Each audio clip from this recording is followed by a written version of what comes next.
តាក់ទងនឹងការវាយប្រហាររបស់អ៊ុយក្រែនសំទោសរុស្ស៊ីឥឡូវមុននឹងនិយាយវាយប្រហាររុស្ស៊ីនិយាយពីរឿងលោក Vladimir Putin ថ្ងៃនេះលោកត្រាំទេទៅមួយថ្ងៃនេះថ្ងៃអាទិត្យទេទៅលោក Putin ព្រោះលោកត្រាំឥឡូវគាត់ថាដោះស្រាយអ៊ីរ៉ង់រៀងស្បើយបន្តិចហើយមានពេលនិយាយមួយ Putin បន្តិចគាត់ទេទៅលោក Vladimir Putin នៃប្រធានាធិបតីរុស្ស៊ីហ្នឹងគាត់ថាល្មមប្រឈប់សង្គ្រាមនៅអ៊ុយក្រែនហើយបានហើយព្រោះអីដើម្បីស្ដារទំនាក់ទំនងល្អជាមួយអាមេរិកបើអត់ឈប់គឺទំនាក់ទំនងហ្នឹងវាអត់ល្អទេពិបាកធ្វើការជាមួយពិបាកចាប់ដៃណាស់អានេះជាសារពមៀនអញ្ចឹងលោកពូទីនហ្នឹងក៏គាត់និយាយថាកុំសួរគាត់សួរអ៊ុយក្រែនអាខ្លួនឯងឈ្លានពានអ៊ុយក្រែនទៅឲ្យសួរជនរងគ្រោះវិញអាខ្លួនអាចជុំរំលោភគេទៅឲ្យជនរងគ្រោះសួរជនរងគ្រោះមើលរំលោភបានទៀតអត់ឲ្យគេឈប់រំលោភអត់ហើយចុះជនរងគ្រោះគេឲ្យឈប់រំលោភឲ្យត្រូវយកអ្នករំលោភនោះទៅព្យួរកទៀតបានត្រូវហ៎ប៉ុន្តែថ្ងៃនេះគឺក្រោយតែពីនិយាយជាមួយនឹងលោកត្រាំបានប្រមាណម៉ោងបាញ់មីស៊ីល drone ឲ្យយកទៅទម្លាក់លើពហិសាសនាគ្រឹះនៅទីក្រុងគៀវអាយុ950ឆ្នាំខ្ទេចឆេះខ្ទេចខ្ទីអស់ស្លាប់មនុស្សអស់11នាក់លោក Zelensky ថាលោក Vladimir Putin នេះគឺជាមេដឹកនាំថ្មិលអត់សាសនាពួកអីបាញ់កំជ្រួចទម្លាក់ចំពហិសាសនាគ្រឹះដែលជាពហិសាសនាអ្នកណាក៏ដឹងដែរហេតុអីក៏យើងយកពហិសាសនាជាគោលដៅអញ្ចឹងលោក Vladimir Putin នេះកំពុងតែរងកម្ដៅទៀតហើយប្រហែលជាទីទៀតត្រូវប្រដាសាហើយព្រោះទៅប៉ះដល់ព្រះដល់អីហ្នឹងប្រយ័ត្នចុះនរកខ្ញុំអត់ដឹងដែរបាទហើយឥឡូវនេះគឺតែយ៉ាងណាអ៊ុយក្រែនវាយតបវិញយ៉ាងចាស់ដៃដែរដោយគិតថាមិនឲ្យរុស្ស៊ីរួចខ្លួនទេព្រោះគេមានdrone រយៈចម្ងាយខ្ញុំជឿថារុស្ស៊ីនិងអ៊ុយក្រែននេះមិនយូរទេនឹងចូលតុចរចាព្រោះរុស្ស៊ីក៏អស់ខ្យល់ដែរទាហានស្លាប់5សែននាក់ហើយកន្លះលាននាក់ហើយអ៊ុយក្រែនមានកម្លាំងគ្រប់គ្រាន់ដោយសារអឺរ៉ុបជួយដោយសារអាមេរិកជួយកំជ្រួចឬក៏អាវុធទំនើបអាចបាញ់ដល់ទីក្រុងមូស្គូឯណោះដូច្នេះរុស្ស៊ីកំពុងតែទុនដៃប៉ុន្តែមិនព្រមទម្លាក់ដៃដោយសារតែអារឿងបងធំហ្នឹងអញ្ចឹងអត់ចង់ចាញ់គេវាអន់ពេកអញ្ចឹងនៅស្លាប់មនុស្សទៀតហើយទៅអាប្រជាប្រិយកាន់តែចុះទៅអញ្ចឹងក្នុងជួរបកគាត់ក៏ឆ្លោះគ្នាដែរអស់ហើយបិទផ្លូវតវ៉ាហើយគឺគេអត់យកសំណុំរឿងហ្នឹងមកតវ៉ាទៀតទេរឿងនេះឯងដែលតាក់ទងនឹងសាលាក្តីយុត្តិធម៌អន្តរជាតិនេះនៅពេលដែលសារដីកាគេហ្នឹងមានតែមួយឆ្នាំ1962ចេញសារដីកាមកកាត់ក្តីឲ្យកម្ពុជាឈ្នះរឿងប្រាសាទព្រះវិហារថាជាដីរបស់ខ្មែរស្ថិតក្នុងដែនអធិបតេយ្យរបស់កម្ពុជាតំបន់ជុំវិញនឹងតាក់ទងនឹងឲ្យយោធាថៃដកចេញពីតំបន់ជុំវិញនៅក្នុងប្រាសាទព្រះវិហារអីចឹងទៅឬក៏នៅក្នុងប្រាសាទព្រះវិហារអញ្ចឹងអាញានឹងអស់ជំនុំទៅទៀតបានន័យថាបិទផ្លូវតវ៉ាទី1វិជាសាលដីកាយើងអត់អាចប្តឹងសាររើសំណុំរឿងនឹងបានវិញទេណាតិចថាកម្ពុជាប្តឹងរឿងនឹងបានវិញអត់ទេរឿងព្រះវិហារហ្នឹងអត់អាចនឹងប្តឹងតុលាការសាររឿងសំណុំរឿងនឹងឡើងវិញបានទេដោយសារតែអាជ្ញាហ្នឹងវាអស់ជំនុំហើយព្រោះវាជាសាលដីកាក៏ប៉ុន្តែសំណួរសួរថាហេតុអីបានខ្មែរយើងអាចប្តឹងឲ្យគេជំនុំជម្រះឆ្នាំ1911 2011ការវាយគ្នា2008 2011គឺកម្ពុជាប្តឹងទៅតុលាការនេះម្ដងទៀតណា ICJ នេះតកតងនឹងរឿងសាលដីកាដដែលដែលបិទការតវ៉ាឲ្យអាជ្ញាអស់ជំនុំទៅទៀតហេតុអីបានយើងប្តឹងកើតនៅក្នុងរឿងដដែលដែលគេបិទហើយកម្ពុជាអត់ប្តឹងឲ្យជំនុំជម្រះសំណុំរឿងទាំងស្រុងឡើងវិញទេដូច្នេះហើយបានជាតុលាការមានមាត្រាមួយនៅក្នុងច្បាប់របស់តុលាការយុត្តិធម៌អន្តរជាតិនឹងចែងថារាល់ការបកស្រាយខ្លឹមសារសាលដីកាទាំងឡាយណារបស់តុលាការយុត្តិធម៌អន្តរជាតិនេះដែលធ្វើឲ្យមានការច្របូកច្របល់ឬក៏បកស្រាយខុសនៃភាគីពាក់ព័ន្ធគឺភាគីពាក់ព័ន្ធមានសិទ្ធិប្តឹងសុំឲ្យបកស្រាយសាលដីកានឹងឡើងវិញអត់សាររើសំណុំរឿងនឹងឡើងវិញទេព្រោះអត់មានសិទ្ធិប្តឹងរឿងនឹងឡើងវិញបានទេព្រោះអស់អាញាអស់ជំនុំហើយរឿងនឹងគេកាត់សគឺសខ្មៅគឺខ្មៅហើយសំខាន់គឺត្រង់ថាអាខ្មៅនឹងវាមិនខ្មៅពេកសនឹងក៏មិនសពេកអ្នកខ្លះថាសអ្នកខ្លះថាប្រផេះអីអញ្ចឹងទៅសុំឲ្យនិយាយសនឹងបកប្រែថាម៉េចសនឹងសំដៅទៅលើសព្រិលសក្បោះសសំឡីសកឬក៏សអីវាអត់ដឹងសអីឲ្យច្បាស់ដល់អញ្ចឹងទៅវានៅជជែកគ្នាវល់ទៀតអញ្ចឹងយើងភាគីដែលពាក់ព័ន្ធដោយកម្ពុជាអញ្ចឹងនៅពេលដែលគេសម្រេចថាអស់ជំនុំហើយគេថាថៃត្រូវតែដកទ័ពចេញពីតំបន់ប្រាសាទព្រះវិហារប៉ុន្តែអាតំបន់ជុំវិញហ្នឹង ថៃគេថាតឡាការអត់ទាន់បានសម្រេចដាច់ស្រេចផងនៅតែតំបន់ជុំវិញហ្នឹងនៅតែបោះថៃគេចង់និយាយថាប្រាសាទព្រះវិហារហ្នឹងគឺជាកាត់ឲ្យឈ្នះខ្មែរមែនតែអាតំបន់ជុំវិញចាប់ពីចុងចដាអញ្ចឹងទៅគឺបោះថៃហ្មងគេថាពួកតឡាការអត់បាននិយាយច្បាស់លាស់ហងថាតំបន់ជុំវិញហ្នឹងប្រមាណបានខ្មែរប្រមាណបានថៃអញ្ចឹងថៃគេគិតថាមានតែតួប្រាសាទទេដែលជារបស់ខ្មែរអាតំបន់ជុំវិញដែលជាប់កម្មចដាចុះមកកម្មហ្នឹងគឺជារបស់ថៃទាំងអស់អញ្ចឹងថៃអាចយកទៅហ៊ានយកអីឬក៏អីពាត់យកអាវត្តកែវសិក្ខាគិរីស្វារៈវិលឥន្ទ្រីវិនអីហ្នឹងដែលជាតំបន់ជុំវិញប្រាសាទព្រះវិហារដែលបាននៅក្នុងសាលដីកាហ្នឹងក៏មានសម្ញ្ញាថាតំបន់ជុំវិញហ្នឹងក៏ជារបស់ខ្មែរគាត់ថាមិនកំណត់ថាតំបន់ជុំវិញហ្នឹងវាដល់កន្លែងណាអញ្ចឹងថៃរករឿងយកទៅហ៊ានយកមកដាក់វត្តកែវសិក្ខាគិរីស្វារៈបាញ់គ្នាប្រាវដឹងហើយបានជាកម្ពុជាមានសិទ្ធិសុំឲ្យបកស្រាយសាលដីកាឡើងវិញតែមិនសើរើសំណុំរឿងព្រោះអត់មានសិទ្ធិសើរើសំណុំរឿងទេអញ្ចឹងហើយបានតុលាការនៅឆ្នាំ2011ក៏ជំនុំជម្រះក្តីហ្នឹងតាមសំណើរបស់កម្ពុជាប្តឹងសុំឲ្យបកស្រាយសាលដីកាឆ្នាំ2013ក៏ចេញសាលដីកាស្ថាពរមួយទៀតប្រាប់ថាអាតំបន់ជុំវិញហ្នឹងក៏ជារបស់កម្ពុជាដែរចឹងថៃត្រូវដកតបតចឹងបានថៃដកអស់ហើយតើចេញពីវត្តកែវសិក្ខាគិរីស្វារៈឬក៏វត្តវិលឥន្ទ្រីហ្នឹងអស់ហើយដីហ្នឹងដីខ្មែរតែឥឡូវនេះវាយគ្នាពីប្រាវនេះមកទៀតមកក្បែរហ្នឹងមកក្បែរហ្នឹងទៀតក្បែរមកហ្នឹងទៀតហើយបើទោះបីជាបិទផ្លូវតបហើយនៅក្នុងន័យនេះកម្ពុជាអាចដឹងលើកទី3បានទៀតអត់ប្តឹងសើរើសំណុំរឿងទេសើរើសាលដីការបស់តុលាការ ICJ នេះឲ្យគេបកស្រាយម្ដងទៀតថាអាផែនទីខ្នាត1លើ200,000ហ្នឹងអាតំបន់ហ្នឹងមិនបានថៃនៅតែកវែលរហូតថៃអត់យល់ទៀតហើយក៏អាចបកស្រាយរហូតដល់ថាអាផែនទីខ្នាត1លើ200,000ហ្នឹងក្រែងប្រើដល់នងច័ន្ទណាតំបន់ព្រៃច័ន្ទតំបន់ជោគជ័យភ្នំទ្រាប់ប្រាសាទតំបន់ធំប្រាសាទតាកបីអីអញ្ចឹងទៀតឬក៏យ៉ាងម៉េចបើប្រើដល់អាហ្នឹងដែរថៃត្រូវតែដកទ័ពថយចេញពីតំបន់ទាំង62កន្លែងដែរនេះក៏យើងនៅតែអាចប្តឹងបានទៀតដែលមានអ្នកបកស្រាយមួយចំនួនហ្នឹងគេថាប្តឹងបានទេថៃគេមិនទទួលយកយុត្តាធិការថៃដែលទទួលយកយុត្តាធិការសាលាក្តីICJ នេះពីអង្កល2លើកហើយហ្នឹងរឿងភាសាព្រះវិហារក៏ថៃអត់ទទួលស្គាល់យុត្តាធិការតែតុលាការគេកាត់ឲ្យថៃចាញ់ខ្មែរឈ្នះលើកទី2ពេលដែលខ្មែរទាបកស្រាយសាលដីកាខ្មែរឈ្នះទៀតអត់មានបានទៅថៃឯណាមកទទួលស្គាល់ណាថៃអត់ទទួលស្គាល់យុត្តាធិការទៅខ្វល់អីរឿងថៃសំខាន់គឺយើងគឺជាជនរងគ្រោះហេតុអីបានទៅបកស្រាយឲ្យថៃចំណេញថាប៉ណ្ដឹងកើតទេព្រោះអីយើងអត់មានថៃគេមិនទទួលស្គាល់មិនចូលរួមចុះទៅឈឺក្បាលរឿងថៃចូលរួមអូចឹងនៅពេលដែលគេមករំលោភយើងចង់ប្តឹងគេតទៅសំពះលោកចៅលោកអ្នករំលោភអើយសូមជួយណែដាក់ពាក្យប្តឹងជាមួយខ្ញុំផងដើម្បីឲ្យខ្ញុំប្តឹងលោកអំពីបាត់រំលោភខ្ញុំអូយើងទៅសំពះចៅអញ្ចឹងហើយបើសិនចៅថាអត់ទេបើខ្ញុំអត់មានដាក់ជួយចូលរួមប្តឹងជាមួយអ្នកឯងរឿងចោតខ្ញុំពីបាត់រំលោភគឺអត់មានតឡាការណាយកមកកាត់ក្តីអូអញ្ចឹងឲ្យចៅឈ្នះអញ្ចឹងច្បាប់គេធ្វើអញ្ចឹងអស់លោកអ្នកច្បាប់អ្នកកវីបញ្ញវន្តបណ្ឌិតអស់ហ្នឹងអស់លោកបកស្រាយអញ្ចឹងបកស្រាយឲ្យចៅកំណត់ច្បាប់ឲ្យជនរងគ្រោះអង្វរចៅដើម្បីជួយដាក់ជាមួយគ្នាដើម្បីឲ្យប្តឹងតើយុត្តិធម៌នៅកន្លែងណាហើយហេតុអីបានជាអស់លោកបកស្រាយឲ្យខាត់ខ្មែរខ្ញុំពងតែឆ្ងល់ទោះក្នុងតម្លៃណាក៏ដោយ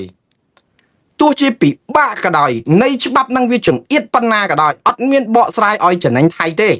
ព្រោះយើងជាជនរងគ្រោះហេតុអីបានបកស្រាយឲ្យចំណេញថៃថាដាក់ពាក្យប្តឹងថៃមិនកើតយើងត្រូវតែរកយន្តការចង្អៀតសំបីតែទូចប៉ាន់ចង់ជុលក៏ត្រូវតែត្បល់ទៅរកបកស្រាយដើម្បីឲ្យប្តឹងតុលាការទៅយុត្តិធម៌អន្តរជាតិនឹងឲ្យប្តឹងថៃឲ្យដល់ណាណីដើម្បីទាដីខ្មែរមកវិញទោះក្នុងតម្លៃណាក៏ដោយអត់មានបញ្ញវន្តបណ្ឌិតនិស្សិតខ្មែរឯណាមកនាំគ្នាប្រមូលផ្ដុំនិយាយថាអូយកុំប្តឹងមិនកើតទេអ្នកណាថាប្តឹងបាននឹងសិតត្រឡប់សតិអត់មានអញ្ចឹងទេអត់មាននាំគ្នាជាខ្មែរយើងនិយាយអញ្ចឹងទេព្រោះអីបណ្ឌិតច្បាប់បណ្ឌិតបញ្ញវន្តអីក៏គេរកជ្រុងឡើយមើលលោកហ៊ុនម៉ាណែតខ្ញុំសរសើរគាត់កន្លែងនេះដែរអត់មានសង្ឃឹមសោះរឿងចរចាជាមួយថៃគេបិទច្រកគ្រប់យ៉ាងថានឹងឈ្នះបានដីថៃពីដីខ្មែរពីថៃវិញទេបើយើងចរចាបើយើងអត់ប្តឹងថៃគឺអត់បានដីមកវិញទេតែលោកហ៊ុនម៉ាណែតគាត់ថាឲ្យតែមានឱកាសត្រឹមតែ 1% ឲ្យតែមានឱកាសចរចាគាត់មិននិយាយរឿងដល់ប្តឹងឲ្យតែមានឱកាសចរចាត្រឹមតែ 1% ក៏គាត់ថាសង្ឃឹមបានដីមកវិញដែរនេះនាយករដ្ឋមន្ត្រីខ្មែរមានសុតិធិនិយមយ៉ាងសម្បើមរឿងចរចាជាមួយថៃអត់គេបិទច្រកអស់ហើយក៏ថាឲ្យតែមានច្រកបើកតែត្រឹម 1% ក៏យើងទៅសៀទៅរកអាចចរចាយកដីមកវិញបានខ្លះដែរបានវិញដែរចុះឥឡូវ តឡាការយុតិធធអន្តរជាតិច្រកយើងមិនមែនមានតែត្រឹម 1% ទេច្រកយើងមានដល់ទៅ 99.99% ហេតុអីបានជាយើងអត់ប្តឹងហេតុអីបានជាយើងទាំងអស់គ្នានាំគ្នាបកស្រាយថាប្តឹងថៃទៅតុលាការយុត្តិធម៌អន្តរជាតិនេះអត់បានហើយទៅជាបែរទៅជាជូនដំណឹងទៅវិញដែលនីតិវិធីជូនដំណឹងហ្នឹងគឺវាប្លែកចម្លែកហួសហេតុអត់ដែលលឺទេអត់ដែលលឺប្រទេសណាលើโลกទេតាំងពីខ្ញុំចេះរៀនច្បាប់រៀនអីហ្នឹងមកអត់ដែលលឺប្រទេសណាលើโลกដែលសរសេរជូនដំណឹងប្រាប់ថាខ្ញុំនឹងប្តឹងទៅតុលាការគេកំពុងតែរវល់សំណុំរឿងគេកកពោះណាណីហើយទៅមកទទួលសេចក្តីជូនដំណឹងមិនមែនជាពាក្យបណ្ដឹងអញ្ចឹងគេមិនចាត់ការព្រោះមិនមែនជាបណ្ដឹងផងហ្នឹងគាត់ជូនដំណឹងគេទៅខ្វល់អីអញ្ចឹងហើយបានជាគេអត់យកទៅដាក់នៅក្នុងអា website គេហ្នឹងដើម្បីប្រាប់ថាបណ្ដឹងទេព្រោះជាការជូនដំណឹងគ្មាននីតិវិធីណាទទួលបណ្ដឹងក៏គេអត់អាចទទួលបានទៅទៀតព្រោះមិនដឹងទទួលណាទៅឲ្យកាឡាបញ្ជីឲ្យទៅថតរូបមួយកាឡាបញ្ជីក៏អត់ថតបានព្រោះទៅថតអាម៉េចបើយកទៅថតទទួលវាអត់មាននីតិវិធីហើយបើសិនជានីតិវិធីទទួលបណ្ដឹងនឹងទៀតសោតវាអត់ត្រូវការនឹងទៅឲ្យកាឡាបញ្ជីណាទទួលថតរូបឬអីទេគឺដាក់បណ្ដឹងវាត្រូវតែមាន stamp ការវាយបោះត្រាបិទស្លាកគេថាទទួលបានថ្ងៃប្រហែលអីប្រហែលបណ្ដឹងអីអញ្ចឹងហើយសាលាក្តីនេះគឺនឹងផុសប្រហោះនៅលើ website ភ្លាមថ្ងៃនេះម៉ោងប៉ុណ្ណេះបានទទួលបណ្ដឹងពីភាគីនេះនៅលើ website មើលឃើញភ្លាមដល់តែយើងទៅខុសនីតិវិធីគ្មានអ្នកណាគេឲ្យថតរូបជាមួយកាឡាបញ្ជីគេក៏អត់អាបញ្ជីចូលនៃការប្តឹងក៏អត់អានៅលើ website គេក៏អត់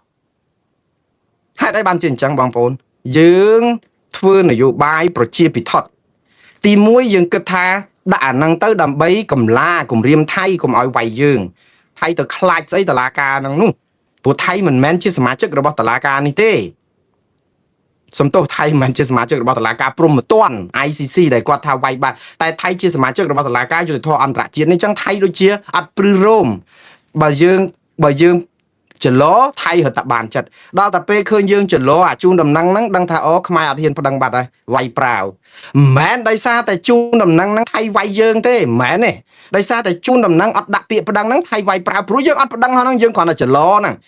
ហើយហេតុអីបើខ្ញុំនិយាយថារឿងចលោព្រោះនីតិវិធីនៅតុលាការកម្ពុជាក៏យើងដឹងយ៉ាងសាមញ្ញដែរអា3ថ្នាក់នេះណា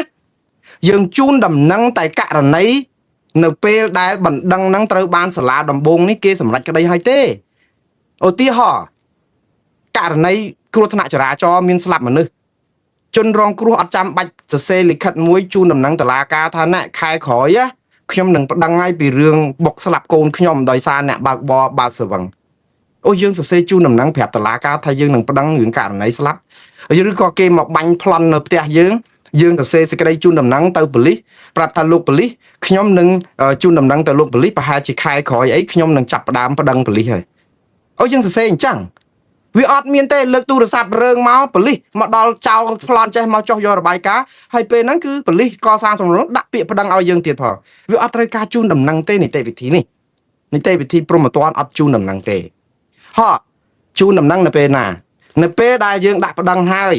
អត់ជូនដំណឹងទេណាដាក់ប្តឹងហើយនៅតុលាការសាលាដំបងហ្នឹងសាលាដំបងគេជំនុំជម្រះអីអញ្ចឹងមកស្រាប់តែគេកាត់ទោសឲ្យយើងជាប់គុកឬក៏ឲ្យអ្នកណាជាប់គុកតែជាប់គុកមិនត្រូវចិត្តរបស់យើងចង់បានច្រើនជាងហ្នឹងយើងចង់បានសំណងច្រើនជាងហ្នឹងអញ្ចឹងយើងត្រូវប្តឹងជំទាស់អាសាលក្រមចេញនេះអាហ្នឹងតុលាការគេទុកពេលឲ្យ30ថ្ងៃឲ្យភាគីដែលអត់សប្បាយចិត្តទាំងភាគីប្តឹងទាំងភាគីចង់បណ្ដឹងប្តឹងគេទៅ30ថ្ងៃបើអត់ប្តឹងទេសាលក្រមនេះនឹងចូលជាស្ថាពរបិទផ្លូវតវ៉ាអត់ទៅថ្នាក់ទី2អត់ទៅថ្នាក់ទី3ទៀតទេនេះជានីតិវិធីជូនដំណឹងគឺយើងប្រាប់គេថាណែ30ថ្ងៃហ្នឹងណាខ្ញុំសូមជូនដំណឹងថាខ្ញុំនឹងប្តឹងព្រោះបណ្ដឹងរៀបចំអត់ទាន់ទេចាំឲ្យមេធាវីខ្ញុំអីសរសេរដាក់ឲ្យលំអិតថាខ្ញុំប្តឹងជំទាស់អីថែមអីទៀតប៉ុន្តែខ្ញុំជូនដំណឹងសិនដើម្បីកុំឲ្យអា30ថ្ងៃហ្នឹងវាផុតព្រោះបើ30ថ្ងៃហ្នឹងយើងអត់ជូនដំណឹងទេដល់ចប់30ថ្ងៃហ្នឹងសាលក្រមហ្នឹងចូលជាស្ថាពរបិទផ្លូវតវ៉ាចង់តវ៉ាអីក៏អត់បានសាលរើសំណុំរឿងហ្នឹងក៏អត់បានព្រោះវាជាអាជ្ញាអស់ជំនុំវាចូលជាស្ថាពរក៏កាយរឿងហ្នឹងឡើងវិញអត់បានទេយំដាច់ខ្យល់ស្លាប់ទៀតក៏អត់ប្រយោជន៍ដែរព្រោះអីយើងឆ្លោះសិទ្ធនៅក្នុងការជូនដំណឹងដើម្បីប្តឹងអានេះបានជានីតិវិធីជូនដំណឹងទៅតុលាការអធរដូចគ្នាទៀតពេលដែលអធរសម្រេចមក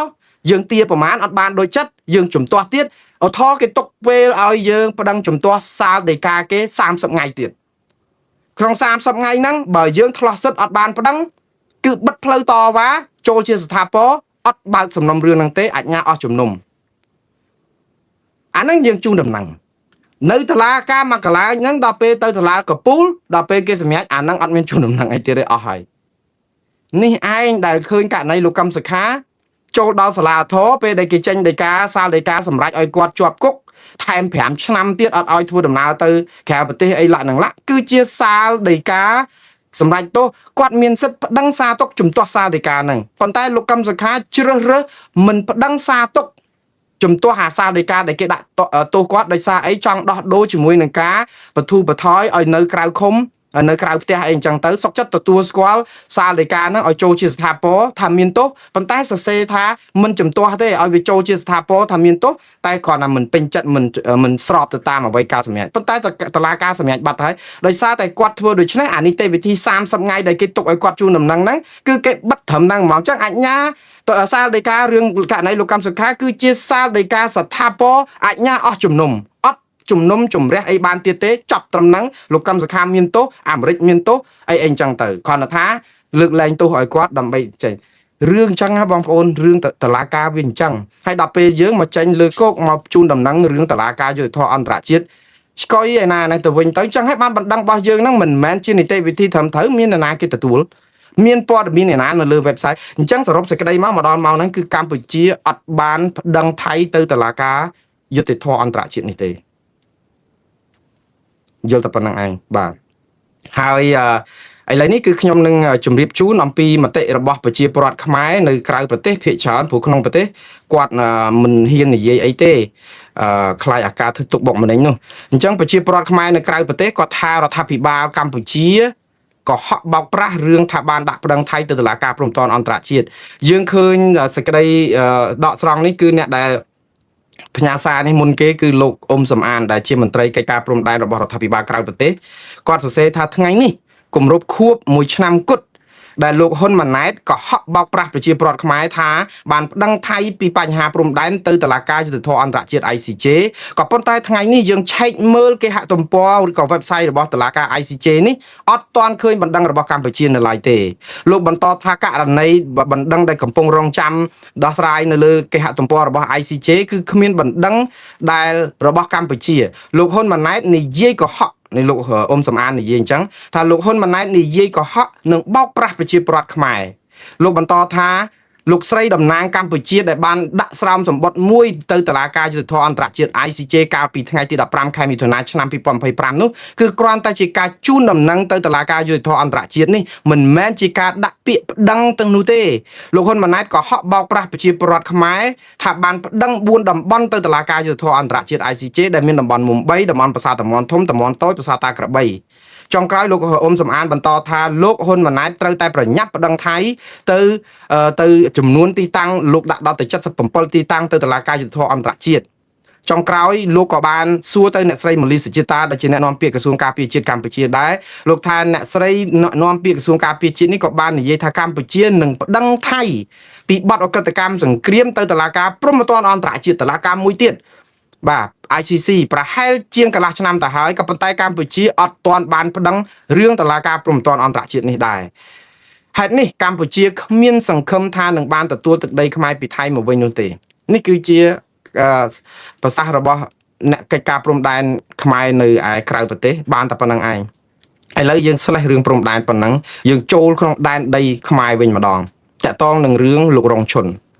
ថ្ងៃនេះលោករងឈុននិងអ្នកគ្រប់គ្រងគាត់100នាក់ប្រមាណជាង200នាក់នាំគ្នាប្រមូលផ្ដុំតវ៉ាមុខតុលាការផងគេដេញប្រផាត់ប្រភីងតំណតំណែងទៅឲ្យដល់វត្តបទុមផងឥឡូវអាបទុមបដីនឹងគេដេញទៅទៀតតាក់ទងនឹងការតវ៉ាសូមឲ្យតុលាការផ្ដល់សិទ្ធិនយោបាយឲ្យគាត់វិញអញ្ចឹងនៅថ្ងៃនេះយើងដឹងហើយលោករងឈុនត្រូវបានតុលាការចោទប្រកាន់ពីបទល្មើសគឺបទញុះញង់និងបទមិនរៀងចាលញុះញង់ហ្នឹងគឺដោយសារករណីដែលគាត់ថាញុះញង់បើតាមមើលនៅក្នុងអង្គហេតុហើយនឹងការរៀបរាប់របស់លោករងឈុនមុននឹងទៅសវនាការគាត់ថាទី1គឺគេចោទគាត់ពីរឿងកាលគាត់ចោះជួបប្រជាពលរដ្ឋនៅបឹងតមោករឿងទៅជួយប្រជាពលរដ្ឋរងគ្រោះដីធ្លីបឹងតមោកហ្នឹងមួយករណីទី2គឺពលានយន្តហោះស្រុកកដាស្ទឹងរងគ្រោះដីធ្លីដែរគាត់ទៅជួយដែរគាត់រងគ្រោះដោយសារតែទៅជួយអ្នករងគ្រោះទី3គឺពេលដែលសម្ពោធស្នាក់ការបកនៅស្រុកកោះធំខេត្តកណ្ដាលពេលដែលគាត់ថ្លែងសារក៏ត្រូវគេចាត់ទុកថាជាញុះញង់ដែរទី ទី4គឺគាត់ផ្ដល់សម្ភារឲ្យវិទ្យុអាស៊ីសេរីកាលហ្នឹងគាត់សរសើរនាយករដ្ឋមន្ត្រីខ្មែរចុះទៅព្រំដែននៅខេត្តមណ្ឌលគិរីគាត់ថាបើចុះទៅបានឃើញហើយអនុវត្តផងបើថាឃើញបញ្ហាអីហ្នឹងអនុវត្តគាត់តែប៉ុណ្ណឹងចោទថាញុះញង់អាហ្នឹងរឿងមួយទៀតគឺចោទគាត់ពីដូចថាមិនរៀងចាលបាត់ល្មើសគាត់ជាប់គុក3ដងហើយហ្នឹងហើយដែលមិនរៀងចាលអញ្ចឹងគឺកាត់ទោសគាត់ហ្នឹងគឺពិន័យជាប្រាក់ផងហើយឥឡូវអត់មានលុយសងចេញដីកាឲ្យលក់ឡៃឡុងផ្ទះរឹបអូសអាផ្ទះគាត់ដែលរស់នៅមួយខ្នងហ្នឹងអីអញ្ចឹងទៅប៉ុន្តែលោករងឈុនគាត់មិនទៅសូវខ្វល់នឹងសម្ភារៈនិយមអីអាភាពអយុត្តិធម៌ហ្នឹងគឺគេចេះតែធ្វើទៅព្រោះគាត់ខ្លួនមួយជីវិតអ្នកនយោបាយគ្មានប្រពន្ធគ្មានកូនគ្មានស្អីអញ្ចឹងទៅគឺគាត់បូជាជីវិតនេះសម្រាប់ជាតិមាតុភូមិនេះដូច្នេះយកបានតែទ្របក្រៅខ្លួនរបស់គាត់ទេអាទ្របគាត់ចិន្តាមួយគឺមនសិការនឹងការស្មោះនឹងជាតិនេះគឺលួចឬក៏យកឬក៏លក់ឡៃឡុងអត់បានដូច្នេះរឿងនេះហើយដែលធ្វើឲ្យលោករងឈុននៅតែខ្លាចជាបុគ្គលដ៏គួរឲ្យព្រឺខ្លាចរបស់គណៈបកប្រជាជនកម្ពុជាដែលខ្លាចគាត់មានប្រជាប្រិយហ្នឹងហើយនឹងលោកកម្មសខាក៏អញ្ចឹងដែរចឹងបានតាមររឿងរហូតហើយរឿងហ្នឹងគឺតុលាការបានផ្ដន្ទាទោសគាត់ដាក់ពន្ធនាគារ4ឆ្នាំហើយដកហូតសិទ្ធិនយោបាយអត់ឲ្យធ្វើនយោបាយមួយជីវិតរឿងនេះគឺចម្លែកមែនតើមានតែខ្មែរមួយទេដែលធ្វើបានណាខ្ញុំសុំសរសើរមានតែខ្មែរទេដែលអាចធ្វើបានរឿងនេះព្រោះលើលោកនេះគ្មានទេបើគេប្រហារជីវិតមកបើគេដាក់គុកមួយជីវិតដាក់គុកមួយជីវិតមកប៉ុន្តែដកហូតសិទ្ធិនយោបាយមួយជីវិតនេះគឺអត់ដែលមានទេហើយយើងធ្វើទៅលើតែអ្នកនយោបាយដែលឆ្នើមមានប្រជាប្រិយដែលគណៈបកប្រជាជនខ្លាចចាញ់ឆ្នោតហ្នឹងហ្មងបើធ្វើប្រជាប្រដ្ឋសាមញ្ញអាហ្នឹងដឹងគណៈបកប្រជាជនមិនធ្វើប៉ុន្តែធ្វើទៅលើលោករងឈុនលោកកម្មសុខាលោកស៊ុនចន្ទធីមេបកកម្លាំងជាតិអីអញ្ចឹងដែលដកសិទ្ធិនយោបាយគាត់មួយជីវិតមានច្បាប់ឯណាអនុញ្ញាតឲ្យដកសិទ្ធិនយោបាយមួយជីវិតនោះឥឡូវដល់ថ្ងៃទី15ខែមិថុនានេះទៅកាត់ក្តីថ្ងៃមិញនេះតុលាការសាលាធរតុលាកាពូលគាត់ប្តឹងដល់កាពូលហើយគឺថានឹងប្រកាសសាលក្រមសំទោសសាលដីកានៅថ្ងៃទី19ខែមិថុនាអញ្ចឹងបងប្អូនតាមអ៊ុតលទ្ធផលនឹងទៀតទៅហើយលទ្ធផលរបស់តុលាការកម្ពុជាយើងដោយអាប៉ោងបាក្របអញ្ចឹងបងប្អូនភាគច្រើនខ្ញុំអត់ចង់ហ៊ានភ្នាល់ទៀតទេព្រោះអីកុំឲ្យរវល់ហឺដំថ្មចោលឆ្កែប៉ុន្តែវាលើគោកពេកហើយព្រោះហេតុអីបានតឡាការសាលាដំបងកាត់ក្តីឲ្យលោករងឈុនជាប់គុក4ឆ្នាំដកហូតសិទ្ធិនយោបាយអស់ហើយទៅសាលាធរឲ្យតម្កល់សាលក្រមសាលាដំបងហើយដកសិទ្ធិនយោបាយអស់អញ្ចឹងដដែលហើយតើឥឡូវដល់សាលាកពូលហ្នឹងយើងគិតថាសាលាកពូលហ្នឹងគឺជាទេវតាមែនមកស្រាប់តែគំនិតអីចាញ់មកគឺខុសពីសាលាជាន់ទៀបនិងជាន់កដាលហ្នឹងគឺឲ្យលោករងឈុនមានសេរីភាពឈប់ដកហូតសិទ្ធិនយោបាយគាត់អីឲ្យគាត់មានសិទ្ធិទៅធ្វើនយោបាយវិញគិតថាអញ្ចឹងមែនខ្ញុំថាឱកាសដែលសាលាកពូលនេះរកឃើញផ្ទុយពីសាលាការសាលាដំបងនៅសាលាកដាលនេះណាមានតែ 0.1% ទេគឺ 99.99% លោករងឈុននឹងនៅជាប់គុក4ឆ្នាំហើយអាសិទ្ធិនយោបាយនឹងបាត់បង់ដដែលទាំងអស់ដោយសារតែគេតម្កល់សាលដីការបស់សាលាធរហើយសាលាធរតម្កល់សាលក្រមរបស់សាលាដំបងគឺវានៅអញ្ចឹងហេតុអីបានជាអញ្ចឹងព្រោះគណៈបកប្រជាជនកម្ពុជាកំពុងប្រឈមនឹងការបោះឆ្នោតឃុំសង្កាត់នៅឆ្នាំក្រោយនេះហើយនឹងបោះឆ្នោតជាតិនៅសល់តែមួយឆ្នាំជាងទៀតហ្នឹង2028 2027 2ឆ្នាំទៀតបោះឆ្នោតជាតិមួយឆ្នាំទៀតបោះឆ្នោតឃុំសង្កាត់ដូច្នេះมันអាចប្រឡែងលោករងឈុនមកឲ្យដឹកនាំបកមកឲ្យធ្វើនយោបាយអីបានទេត្រូវតែការដាក់ហាមឃាត់សិទ្ធិនយោបាយហ្នឹងដើម្បីកុំឲ្យគាត់ឈរឈ្មោះទី1ទី2គឺដើម្បីកុំឲ្យគាត់ប្រឡូកចូលក្នុងជីវភាពនយោបាយដើម្បីយល់លេសហ្នឹងតែគាត់ហ៊ានគ្រប់គ្រងគណៈបកណាឲ្យមើលឃើញឥឡូវហ្នឹងប្រឡែងបន្តិចទេលោករងឈុនគេដាក់គុកគាត់4ឆ្នាំមែនប៉ុន្តែអត់ឲ្យអនុវត្តគុកនៅក្នុងពន្ធនាគារទេអានេះមានការធូរថយដែរសរសើរអាជ្ញាធរដែរក៏ប៉ុន្តែអាសិទ្ធិនយោបាយហ្នឹងគឺចាំរឹបគាត់តែពេលគាត់លោតគឺក្រឹបដាក់គុកហ្មងអញ្ចឹងគាត់នៅចាំអញ្ចឹងរហូតហើយរឿងនេះណាប្រសើរអាចនឹងលោករងឈុនឬក៏លោកកម្មសខាអីស្ថានភាពគាត់ប្រសើរទាល់តែគណៈបកប្រជាជនកម្ពុជាជាប់ឆ្នោតភ្លុកទឹកភ្លុកដីបោះឆ្នោតឃុំសង្កាត់2017ហើយឈ្នះឆ្នោត2018ឲ្យលោកហ៊ុនម៉ាណែតកាន់ជានាយករដ្ឋមន្ត្រីមួយអាណត្តិទៀតសិនបើសិនជាអត់ទេគឺអ្នកទាំងអស់នេះអត់រួចខ្លួនទេនេះគឺជារឿងនយោបាយវាអញ្ចឹងបើរឿងច្បាប់គឺគេដោះលែងអស់ហើយវាអត់មានអីត្រូវតាក់ទងពាក់ព័ន្ធទេហើយនៅក្នុងរឿងនេះហើយដែលខ្ញុំឃើញលោកបណ្ឌិតឡាវម៉ុងហៃដែលជាបណ្ឌិតចាស់ប្រជាចារមួយរូបនៅស្រុកខ្មែរដែលសិក្សាផ្នែកច្បាប់ធ្វើការអង្គការសង្គមស៊ីវិលនឹងក៏ច្រើនផ្នែកច្បាប់ផ្នែកអីហ្នឹងគាត់ថាការដកហូតសិទ្ធិនយោបាយអស់មួយជីវិតគឺផ្ទុយពីរដ្ឋធម្មនុញ្ញគាត់បានស្រាវជ្រាវអត្ថបទតាក់ទងនឹងសេចក្តីសម្រេចរបស់តុលាការដែលគាត់និយាយនៅក្នុង Facebook របស់គាត់ថាសេចក្តីសម្រេចរបស់តុលាការដកហូតសិទ្ធិបោះឆ្នោតនិងសិទ្ធិចូលឈ្មោះឲ្យគេបោះឆ្នោតនិងសិទ្ធិធ្វើសកម្មភាពនយោបាយអស់មួយជីវិតតាំងពីលោកកំសុខាលោកគ្រូរងឈុននិងលោកស៊ុនចន្ទធីគឺមិនស្របនឹងរដ្ឋធម្មនុញ្ញនោះទេលោកបន្តថានាពេលថ្មីនេះតុលាការបានសម្រេចដកហូតសិទ្ធិបោះឆ្នោតសិទ្ធិចូលឈ្មោះឲ្យគេបោះឆ្នោតនិងសិទ្ធិធ្វើសកម្មភាពនយោបាយអស់មួយជីវិតពីលោកកំសុខាលោករងឈុនលោកស៊ុនចន្ទធីដែលសិទ្ធិទាំងនេះជាផ្នែកជាផ្នែកទាំងស្រុងឬក៏នៃរដ្ឋធម្មនុញ្ញមាត្រា34ថ្មីនិងមាត្រា35របស់រដ្ឋធម្មនុញ្ញយើងហើយរដ្ឋធម្មនុញ្ញនេះចែងថាច្បាប់និងសេចក្តីសម្រេចទាំងឡាយនៃស្ថាប័ននានារដ្ឋត្រូវរបស់រដ្ឋគឺត្រូវស្របនឹងរដ្ឋធម្មនុញ្ញដាច់ខាតបានន័យថាគ្មានមាត្រាណាដែលទៅផ្ទុយនឹងរដ្ឋធម្មនុញ្ញទេប៉ុន្តែជាន់ទៀតដូចជាផ្ទុយនឹងរដ្ឋធម្មនុញ្ញលោកបន្តថាហេតុនេះតុលាការបានសម្រេចដកហូតសិទ្ធិបោះឆ្នោតអស់មួយជីវិតបែបនេះពីអ្នកទាំង3គឺផ្ទុយនឹងមាត្រា34ថ្មីនិងមាត្រា35នៃរដ្ឋធម្មនុញ្ញដែលតុលាការបានរំលោភរដ្ឋធម្មនុញ្ញដែលជាច្បាប់កម្ពុជារបស់កម្ពុជាលោកបញ្ចប់ថាសូមបញ្ជាក់ថារដ្ឋធម្មនុញ្ញជាច្បាប់កម្ពុជាហើយត្រូវគេគោរពអនុវត្តឋានានុក្រមនៃលិខិតបទដ្ឋានគតិយុត្តដូចមានខ្លឹមសារដូចតទៅនេះគឺទី1ឋានានុក្រមលិខិតបទដ្ឋានគតិយុត្តជាធាតុផ្សំមួយដ៏សំខាន់នៃនីតិរដ្ឋគឺអំណាចច្បាប់ហើយមានន័យជាអាចបានន័យថារដ្ឋធម្មនុញ្ញជាច្បាប់កម្ពុជានិងអនុម័តទទួលយកសន្ធិសញ្ញាឬច្បាប់អន្តរជាតិណាមួយលុះត្រាយសន្ធិសញ្ញាក្នុងច្បាប់អន្តរជាតិនោះស្របនឹងរដ្ឋធម្មនុញ្ញទៀតហើយមានប្រជាក្រមមានអីអញ្ចឹងបាទខ្ញុំប្រសាសន៍របស់លោកបណ្ឌិតប៉ុណ្ណេះដោយសារពេលវេលាខ្លីតែលោកគ្រាន់តែចង់ជម្រាបថាការដែលដកហូតសិទ្ធិនយោបាយពីប្រជាពលរដ្ឋបែបនេះគឺផ្ទុយនឹងរដ្ឋធម្មនុញ្ញឥឡូវព័ត៌មានបន្ថែមថ្មីបន្ទាប់ទៀតគឺអ្នករាយការណ៍ពិសេសថ្មីរបស់អង្គការសហប្រជាជាតិប្រចាំនៅកម្ពុជាជាអតីតសមាជិករដ្ឋសភាអាមេរិកធ្លាប់ដឹងរឿងរំលោភសិទ្ធិមនុស្សច្រើននៅកម្ពុជាបងប្អូនអាឡៃតលវលរឿងអ៊ីរ៉ាក់អ៊ីរ៉ង់រឿងអ៊ីរ៉ង់ហើយនឹងចំនួនព្រំដែនថៃផ្លិចណែនាំខ្លួនតំណាងពិសេសរបស់អង្គការសហជីវជាតិគឺអ្នករាយការណ៍ពិសេសរបស់អង្គការសហជីវជាតិថ្មីជំនួសឲ្យលោកវិទិតមន្តភ័ណ្ឌដែលមកថ្មីនេះគឺជាជនជាតិអាមេរិកតំណាងអតីតតំណាងរាស្ត្រអាមេរិកនៅរដ្ឋមេនឯណោះនៅតំបន់ជិតរដ្ឋ Massachusetts ណោះនៅខាងកើតជាប់ព្រំដែនជាមួយនឹងប្រទេសកាណាដាណោះហើយគាត់ជាតំណាងរាស្ត្រអតីតតំណាងរាស្ត្រពីរដ្ឋនេះហើយគាត់ធ្លាប់ធ្វើកិច្ចការងារច្រើនហើយឥឡូវហ្នឹងក៏កំពុងធ្វើកិច្ចការងារផ្នែកជាមួយនឹងអង្គការ NDI របស់អាមេរិក NDI គឺជាអង្គការវិទ្យាស្ថានប្រជាធិបតេយ្យរបស់សហរដ្ឋអាមេរិកដែលរដ្ឋាភិបាលកម្ពុជាបណ្ដេញចេញពីកម្ពុជាយូរហើយតាំងពីរំលាយគណបក្សសង្គ្រោះជាតិហ្នឹងអញ្ចឹងអ្នកតំណាងរាយការណ៍ពិសេសអង្គការសហជីវជាតិរូបនេះគឺបំពេញការងារឲ្យអង្គការនេះទាំងនៅកម្ពុជានៅឥណ្ឌូនេស៊ីនៅភូមានៅអីច្រើនណាហើយគាត់ឈ្មោះអីគេបងប្អូនគឺគាត់ឈ្មោះលោក Tom Andrews បាទលោក Tom Andrews នេះគឺជាជនជាតិអាមេរិកហើយលោកជំនួសលោកវិទិតមន្តភ័ណ្ឌតាមពិតការតែងតាំងជំនួសគាត់នេះគឺនៅក្រុមប្រឹក្សាសន្តិសុខក្រុមប្រឹក្សាសិទ្ធិមនុស្សអង្គការសហជីវជាតិបានផ្ដល់សិទ្ធិស្របច្បាប់តែងតាំងគាត់តាំងពីថ្ងៃទី31ខែឧសភាឆ្នាំ2026មកម្លេះបានន័យថាតាំងពីចុងខែ3ម្លេះប៉ុន្តែឥឡូវនេះព័ត៌មាននេះទើបតែសុសសាយខ្លាំងនៅតាមបណ្ដាញសង្គមដែលយើងឃើញ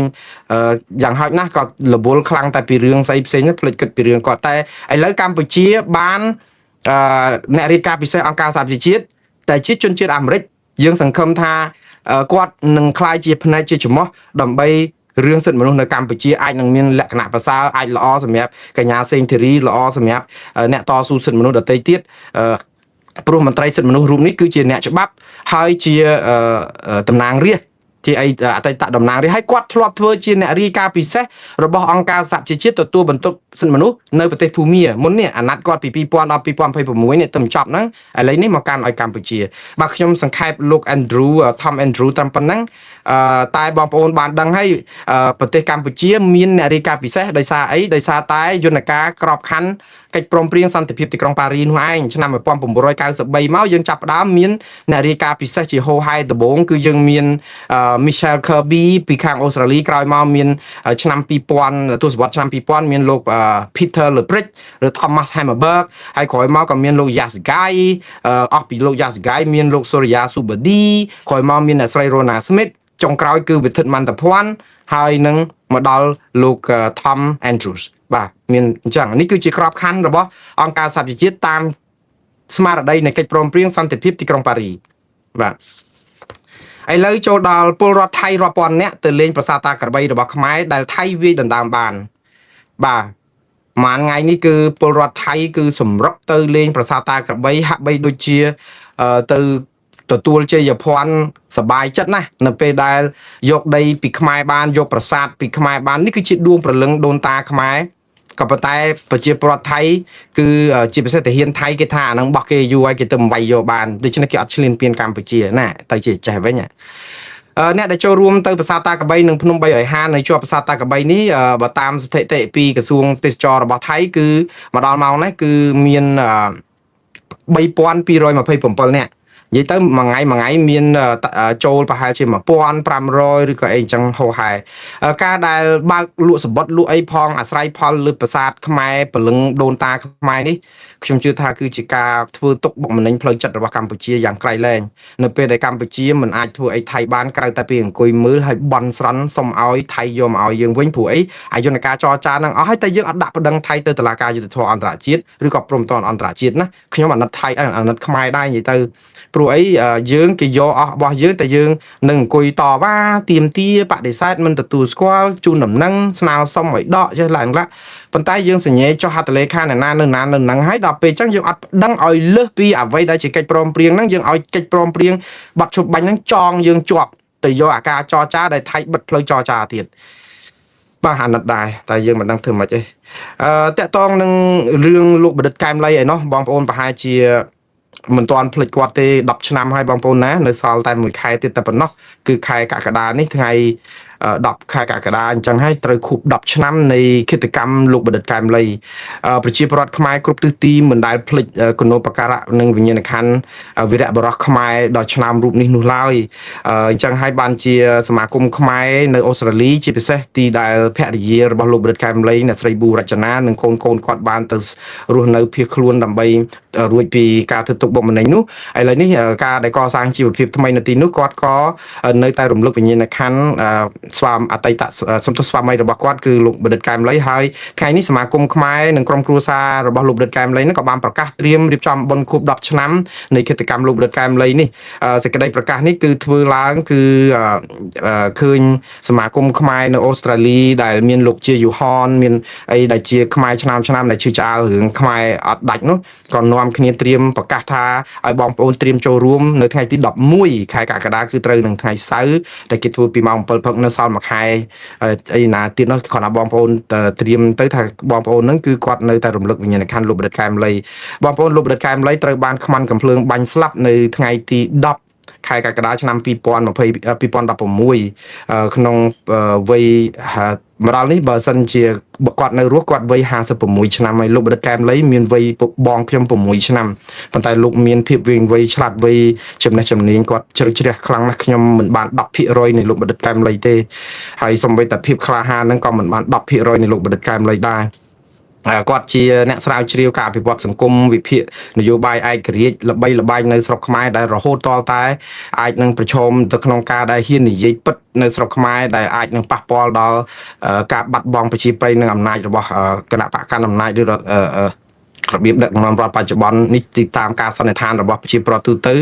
ដែលចុងក្រោយស្រាប់តែចេញឃាតករសបនិមិត្តឈ្មោះជូបសម្លាប់ឯណាមកបាញ់សម្លាប់គាត់ថាដោយសារជាពាក់លុយថ្លៃខ្ចីគាត់$3000ទាំងជួបសម្លាប់ខ្លួនឯងហ្នឹងរហតែលុយហូបបាយ3ពេលអត់តឹងបានហ្នឹងភរិយានិយាយថាក្រណាគ្មានការងារគ្មានអីធ្វើតែមានលុយឯណាតែឲ្យ$3000លោកបណ្ឌិតកែមលីខ្ចីរហូតទៅទិញអាកាភ្លើងហ្នឹងក៏លុយកាភ្លើងហ្នឹងក៏ខ្ទង់$1000ទៅយកមកបាញ់គាត់សម្លាប់ទៅហើយគេទាំងអស់គ្នាមានទាំងវីដេអូគេថាជាគិតករសបនិមិត្តទេអីចឹងទៅបាទឥឡូវនេះគឺបានចាប់ប៉ុណ្ណឹងគិតករមែនតើក៏នៅតែរកមិនឃើញឥឡូវនៅព័ត៌មាន2 3ទៀតដែលខ្ញុំនឹងជម្រាបជូនអស់ពេលទៅហើយខ្ញុំដល់ពេលចូលធ្វើការប៉ុន្តែអាមេរិកនិងអ៊ីរ៉ង់ព្រមព្រៀងសន្តិភាពនៅចំថ្ងៃខួបកំណើត80ឆ្នាំរបស់លោកត្រាំនេះគឺជាព័ត៌មានដ៏គួរឲ្យមនុស្សរំដែរបងប្អូននៅទីបំផុតអ៊ីរ៉ង់និងអាមេរិកបានចុះហត្ថលេខាមិនមែនជាហត្ថលេខាចុងក្រោយទេគឺគ្រាន់តែជាគោលការណ៍បានព្រមព្រៀងគ្នាចុះហត្ថលេខាទៅលើបទជប់បាញ់មួយដែលចាប់ផ្ដើមអនុវត្តភ្លាមហើយនៅក្នុងបទជប់បាញ់ហ្នឹងគឺពេលដែលព្រមព្រៀងគ្នាហ្នឹងគឺភាគីទាំងពីរយល់ស្របគ្នាថាទី1បើកច្រកហ័រមូសឡើងវិញដោយឥតមានហាមឃាត់អីទាំងអស់ហើយអាមេរិកសុកចិត្តដកកប៉ាល់ចម្បាំងចេញពីការរាំងខ្ទប់ច្រកហ័រមូសនឹងហើយមិនហាមឃាត់កប៉ាល់ដឹកប្រេងរបស់អ៊ីរ៉ង់អីទៀតទេគឺឲ្យបើកជាចំហអញ្ចឹងតែម្ដងទៅចាប់ពីពេលនេះតទៅហើយនឹងមួយទៀតគឺឲ្យអាលំហូរប្រេងហ្នឹងហូរដឹកបានដោយសេរីអត់មានយកសួយអាសាកយកអីទេហើយទី2គឺឈប់បាញ់ ជាបន្តលែងបាញ់លែងអីដាក់គ្នាអីទៀតហើយទុកពេល60ថ្ងៃដើម្បីចរចាបន្ថែមទៀតដើម្បីបញ្ចប់រឿងច្រើនទៀតអត់ទាន់ចប់នឹងអ៊ីរ៉ង់ប្រកាសថាឈប់កសាងអាវុធបរមាណូហើយនេះរឿងនេះឲ្យដែរអាមេរិកគិតថាបានជោគជ័យគឺអ៊ីរ៉ង់ឈប់ហើយនៅពេលហ្នឹងគឺជាធ្នូអ៊ីរ៉ង់សុំឲ្យអាមេរិកដូចថាបញ្ចេញកញ្ចប់ថវិកាដែលបង្កក់ទ្រព្យសម្បត្តិអ៊ីរ៉ង់រហូតដល់ទៅ25,000 លានដុល្លារបាទ25,000 លានដុល្លារលុយបង្កក់ដែលតាក់ទងនឹងទណ្ឌកម្មហ្នឹងឥឡូវអាមេរិកក៏ព្រមឲ្យលុយនឹងទៅវិញហើយប្រទេសផ្សេងទៀតដូចជាអាល្លឺម៉ង់អង់គ្លេសបារាំងអីក៏យល់ស្របគ្នាថានឹងលើកទណ្ឌកម្មពីអ៊ីរ៉ង់ដែរព្រោះដាក់ទណ្ឌកម្មច្រើនដោយសារអ៊ីរ៉ង់ខូចរឿងបរមាណូនោះឥឡូវក៏គេព្រមថាឲ្យធូរនៅមានចំណុច13 14ចំណុចទៀតដែលអ៊ីរ៉ង់គេថាគេស្នើមកហ្នឹងមានច្រើនខ្ញុំអត់អាចបញ្យល់អស់ទេគ្រាន់តែថាយ៉ាងហោចណាស់រឿងដែលធំបំផុតគឺរឿងបើកច្រកហមមូសហើយរឿងឈប់ផលិតបរមាណូហ្នឹងគឺជារឿងដែលអាមេរិកព្រមឥឡូវអ៊ីរ៉ង់ព្រមរឿងវាធូរស្បើយមួយកម្រិតធំហើយតែការចុះហត្ថលេខាមែនតែនហ្មងលើលិខិតកិច្ចព្រមព្រៀងជប់បាញ់ឬសន្តិភាពហ្នឹងគឺធ្វើនៅប្រទេសស្វីសនៅថ្ងៃទី19 ខែមិថុនាឯណោះបានន័យថាតថ្ងៃសុក្រនេះបានគេចុះនៅប្រទេសស្វីសបាទខ្ញុំឆ្លេះត្រឹមប៉ុណ្ណឹងដោយសារតែអញ្ចឹងប្រេងសាំងនៅលើពិភពលោកចុះថ្លៃទាបបំផុតនៅក្នុងរយៈពេល3ខែដែលមិនធ្លាប់មានតាំងពីវាយគ្នាមកប្រេងឡើងដល់100ជាងក្នុងមួយធុងរហូតឥឡូវនេះតម្លៃប្រេងបានចុះទាបរហូតដល់លើកទី1ក្នុងរយៈពេល3ខែមិនមែនលើកទី1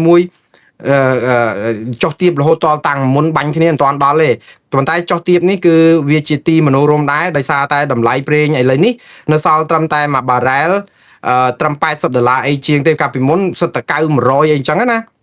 ប៉ុន្តែមុននឹងវាយគ្នាហ្នឹងប្រេងតែ$60ឬ$70ក្នុង1បារ៉ែលទេអញ្ចឹងសង្ឃឹមថាបន្តិចទៀតទៅប្រេងនឹងចុះថ្លៃអញ្ចឹងប្រជាពលរដ្ឋនឹងបានទទួលអាស្រ័យផលតាមហ្នឹងទៅបាទបន្ទាប់ទៅទៀតគឺតកតងនឹងរឿងរុស្ស៊ីឯណោះរឿងច្រើនតែខ្ញុំសង្ខេបរឿងនេះចោះមានរឿងតកតងនឹងតៃវ៉ាន់ធ្វើតេស្តកំជ្រួចអាមេរិកបាញ់តម្រង់ទៅចិនឃើញអារឿងនេះពងធូណោះចាប់ដើមរពើពើងទៀតតៃវ៉ាន់ធ្វើតេស្តកំជ្រួចអាមេរិកបាញ់ឆ្ងាយចម្ងាយប្រហែល300 គីឡូម៉ែត្រនោះបាញ់តម្រង់ទៅចិនហ្នឹងប៉ុន្តែមិនចូលទៅក្នុងច្រកសមុទ្រមួយដើម្បីបង្ហាញសាច់ដុំតៃវ៉ាន់អីអញ្ចឹងទៅហើយនេះគឺជាការបាញ់កញ្ជ្រួចលើកទី1ហើយដែលកញ្ជ្រួចដែលបានទិញពីអាមេរិកដើម្បីបង្ហាញសាច់ដុំតៃវ៉ាន់ចិនកំពុងតែសម្លឹងមើលភ្លឺមកក្នុងពេលជាមួយគ្នាហ្នឹងខាងចិនក៏ដៅសាច់ដុំបង្ហាញអាយន្តហោះទម្លាក់គ្រាប់ផងបង្ហាញកញ្ជ្រួចមីស៊ីលបាញ់ឆ្លងទ្វីបដែលមានរយៈចម្ងាយរាប់ពាន់គីឡូម៉ែត្រអូស្ត្រាលីឯណោះព្រួយបារម្ភភ្លាមគាត់ថាអូស្ត្រាលីក៏ភ័យឥឡូវជប៉ុនក៏ភ័យដែរថាទ័ពរបស់ចិននេះហាក់បីដូចជាបង្កើនទំភាពទំនើបនឹងក៏ច្រើនក្នុងវិស័យទ័ពដែលអាចមានរងផលប៉ះពាល់ដល់ប្រទេសជប៉ុនដល់សហរដ្ឋអាមេរិកចឹងទាំងជប៉ុនទាំងសំទោសទាំងជប៉ុនទាំងអូស្ត្រាលីជាពិសេសអូស្ត្រាលីថាកញ្ជ្រួចដែលបាញ់រយៈចម្ងាយវែងហ្នឹងអាចបាញ់ដល់អូស្ត្រាលីអញ្ចឹងអូស្ត្រាលីកំពុងតែព្រួយបារម្ភប៉ុន្តែខាងភាគីចិនគេនិយាយថារឿងគេសោះរឿងស្អីខាងចិនការពារជាតិការពារខ្លួនប្រទេសគេសោះហើយមិនក៏បានផ្អើលភ័យអីទៅចិនទៅអាល្លឺម៉ង់អីទៅជប៉ុនឯណានោះអីអញ្ចឹងទៅបាទនេះគឺជារឿងនយោបាយទៀតហើយព្រោះអីគេមិនចង់ឲ្យប្រទេសក្បែរគ្នាមានសពាវុធអីខ្លាំងពេកតិចទៀតចាំមើលតវ៉ារួមគ្នាឆ្លោះគ្នាទៀត